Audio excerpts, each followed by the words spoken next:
Hi everyone, Lewis here, and today I'm going to be making a video talking about my expectations for the DayZ Standalone. So before we go into the details of what exactly I'd like to personally see in Standalone, I thought I'd quickly go over the features which are already confirmed for the initial release. There isn't really that much information out for Standalone right now. Anything you guys might have here might just be speculation. Rocket hasn't really talked too much about the game. I think he's kind of scared that people are going to be stealing his ideas and putting them in their game or something along those lines. And we can assume from that there's going to be some gameplay mechanics which weren't previously in the DayZ mod, even in the first release of the DayZ Standalone, which is of course considered an alpha. It's not like it's going to be a full product, it's going to be constantly worked on, but even the first thing which would bring out, I'd imagine, since, you know, he doesn't want to give too many details away, it is going to have some things which we haven't seen before in the DayZ mod, which is definitely going to be interesting to see what exactly those are. Right, so first off, just some general information about the DayZ Standalone. So like I said, the first release is going to be alpha. It's going to be a public alpha version. It's not going to be, you know, a stable release. It's going to have some big errors which are going to be fixed in the upcoming weeks from the first release. The standalone will mean that the devs have got complete freedom on the entire project, so we're not going to be limited in terms of how we were on the DayZ mod, because things like the zombie AI just doesn't really look right for a reason, because it's not possible to make zombie AI which looks good in the DayZ mod, because of course it is just a mod for ARMA 2. But since it's completely standalone, the devs are pretty much free to do whatever they want, which means a lot of things which weren't actually possible in the DayZ mod are now going to be possible in DayZ Standalone. So pretty much anything is open in the air right now in terms of the whole zombie apocalypse gameplay kind of thing. Although it doesn't matter that much, I do know lots of people ask me about this, and it's been confirmed that the initial alpha is going to be at a very cheap price. Similar to Minecraft, it's going to start off cheap and then it's going to work out, I'd imagine, slowly up to a bit of a higher price once it is in a more finalized product. Rocket says that the price is definitely not going to be over $30 US, so don't expect to pay too much for the standalone if you do buy it back in alpha. The core mechanics of the game are of course going to be staying the same, so things like bandaging are still going to be in DayZ Standalone. Not that that's a bad thing or anything, but of course those are things which could be changed over the period of the update for DayZ Standalone. The engine that's been confirmed to be using is the Take on Helicopters engine, which is kind of a more advanced version of the ARMA 2 engine. It's not exactly the same as the ARMA 3 engine, which is a game Bohemia are currently working on, but it is going to be a bit more advanced compared to the ARMA 2 engine. Since it is running on a newer engine, you can expect it to run a bit better than the DayZ mod. In fact, a lot better. There's been a lot of promises about the actual optimizations with the DayZ Standalone compared to a DayZ mod, since it was kind of a big put off with a lot of people, since the game runs pretty bad on any PC, which is really annoying. And also the graphical options. It should have a few more graphical options than you might see in the DayZ mod right now. So those are the confirmed core features for the game, and now I'm just going to quickly go over the new features which are promised for the standalone release as well. Not going to go into too much depth just because there's too much really to talk about. So first off, it's going to be using a new map called Shnaris Plus, which is of course based on the original Shnaris map, which was the first map for the DayZ mod.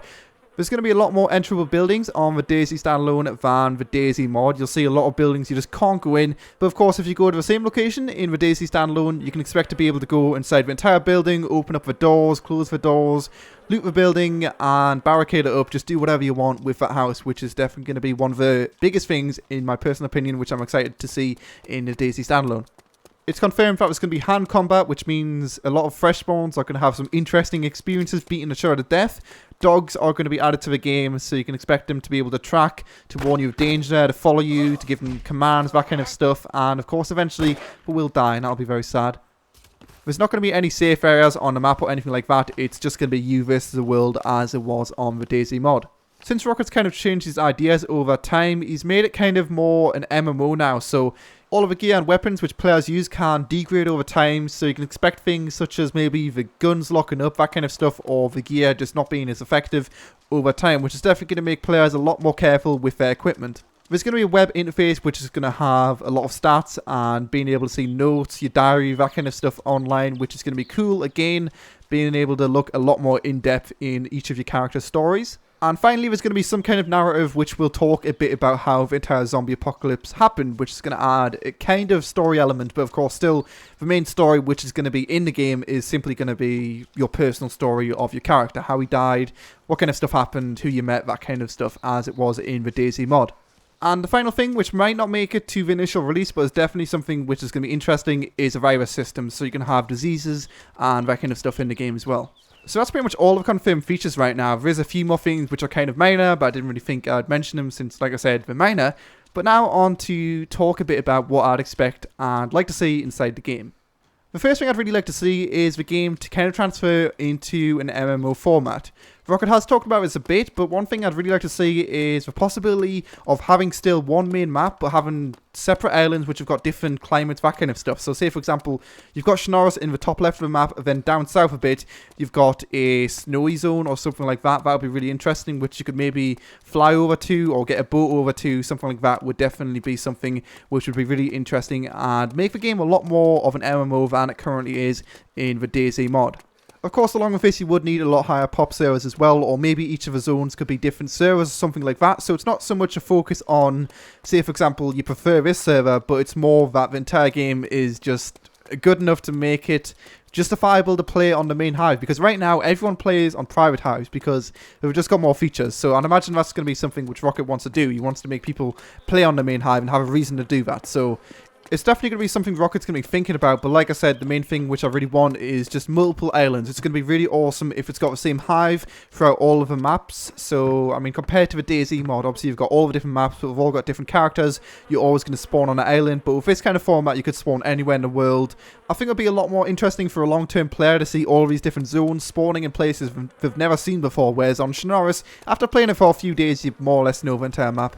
Or at least, you know, the key points like the Northwest Airfield, Story Support, that kind of stuff. If Rocket allows the community to make their own maps, then there is a possibility of this becoming a reality a lot quicker than, say, for example, if the team only worked on the maps itself. Because, of course, although we've got a decent-sized team, it isn't exactly big enough to make an entire MMO map with varying and unique locations. It's something Rocket talked about a long time ago, back in the development of the DayZ mod, but the possibility of making some kind of faction with, like, maybe an armband around the arm so you can identify each other with would just be really cool. So then you'd know who's friendly, who isn't. And although it's not something which would be necessary for everyone to join, it would give players a lot more of a reason not to just straight up shoot each other. Teamwork, I imagine, is going to be a much bigger part in the DayZ Standalone than it is in the DayZ mod, since of course you can do things such as base building. The next thing I'd want, which is something which could possibly make the game kind of awful if done wrong, but the possibility to team up with other friends. I mean, right now, it's really hard to team up with friends. I wouldn't want, for example, to be able to portal to each other or something stupid like that, but just some way maybe you could spawn in with friends or something like that to make the whole team play experience a lot easier than it currently is.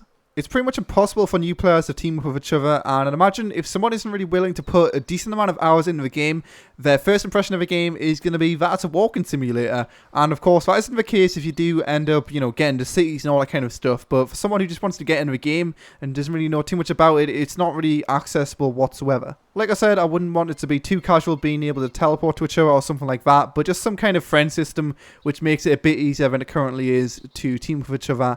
And on top of that, something which would be nice again for new players would be some kind of tutorial system, since again, that is something which is completely missing from the DayZ mod.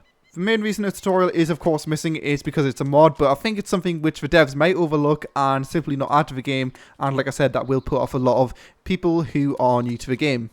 The next thing I really think would change the dynamic of a game would be changing the entire vehicle system. As it is right now, at least in the main hive on Shinoris, the way it works kind of is that it's really hard to find a car, and on top of that it's really hard to find a parts to repair the cars. The way I'd like it to be in Standalone, however, is that it's going to be a lot of cars, and the main reason you can't actually use the cars is because of a lack of fuel. The way I'd like it to be in Standalone, however, is the potential of it being a lot of cars, and the reason you can't actually, you know, really easily use them is because, again, they're going to be broke as they are currently in the DayZ mod, but the main reason you can't use them on top of that is because of a lack of fuel. This would kind of simulate how a real zombie apocalypse would be. You wouldn't expect there to be like 2 cars in 20 square kilometers as there is in the DayZ mod, but instead for there to be a lot of cars, but of course, like I said, a lack of fuel, since, you know, no one's actually making the fuel, so eventually it's going to be something which there's not going to be much of. Another thing which I think would be really cool, but maybe if done wrong could distract from the gameplay, would be a diary system. It is already confirmed that something similar to this is going to be online, but something in-game which you can actually hold, maybe write something in, or maybe it automatically logs certain events which happen, like you found a weapon at some place, or you met someone at some place, something like that. Just being able to see all the things which your character did after you died on the fly. And like I said, these things could be available online, but I think if we're in-game, it would just be a lot cooler, because then obviously you can, write stuff in your diary, that kind of stuff. And of course, once you do die, the player who killed you can read through your diary and look at all the things you've done, which I think would be definitely interesting just to read through once you have killed someone. Another thing which I think would be quite easy to achieve is the possibility of customizing weapons. So you can put a silencer on when you need it, take it off when you don't need it, being able to put on a holo sight and a red dot when you need it on your rifles, and also finally being able to actually take off a sniper scope on sniper rifles which allow it. If these attachments were actually rare, it would mean a lot of weapons you could actually find early on in the game, which could be some of the best weapons in the game, but not actually that good until you do actually find the attachments. So, say for example, you find a CZ550 very early in the game, but it's not actually too good until you do actually end up getting a scope, which could be, for example, only found in a really hard to access military area. The final thing which I'd really want is the possibility of taking over an entire town. As it is right now in Chernarus, there's lots of cities which literally have no purpose. Since there is going to be a lot more enterable buildings, there is now going to be a reason to go there, but just being able to take over a city, barricade up the doors, make it your own, so then when someone comes over, you can, I don't know, maybe make them pay a toll to come through or something like that. Again, linking back to the factions, you could have certain cities which are controlled by certain factions and that kind of stuff, making it safe to go through. Or of course, if you're on your own, it's not safe at all. You're going to get shot on sight if it's a certain faction which for some reason hates you. But that's a few of the main ideas I'd like to see in the DayZ Standalone. You might notice a common theme. I really want it to end up more like an MMO than it is right now, just being an FPS and being able to swap over maps, change servers, that kind of stuff. I really do want it to follow the MMO structure. And like I said, Rocket has talked a bit about the game being more of an MMO than it is right now. As long as the DayZ Standalone is essentially the DayZ mod, but more polished, it's got better animations, it runs better, that kind of stuff, which are things which are promised for the initial release of DayZ Standalone, I will be a happy customer. Of course, I will be getting regular updates, so I'm interested to see how it does end up after a few months of the alpha release. Feel free to share the things which you'd like to see in the DayZ Standalone in the comment section below. I'm pretty sure lots of you guys probably think that some of the things I said are really stupid, like the DayZ format. Some of you guys might think it's an awful idea, but, some of you might think it's a good idea, like me.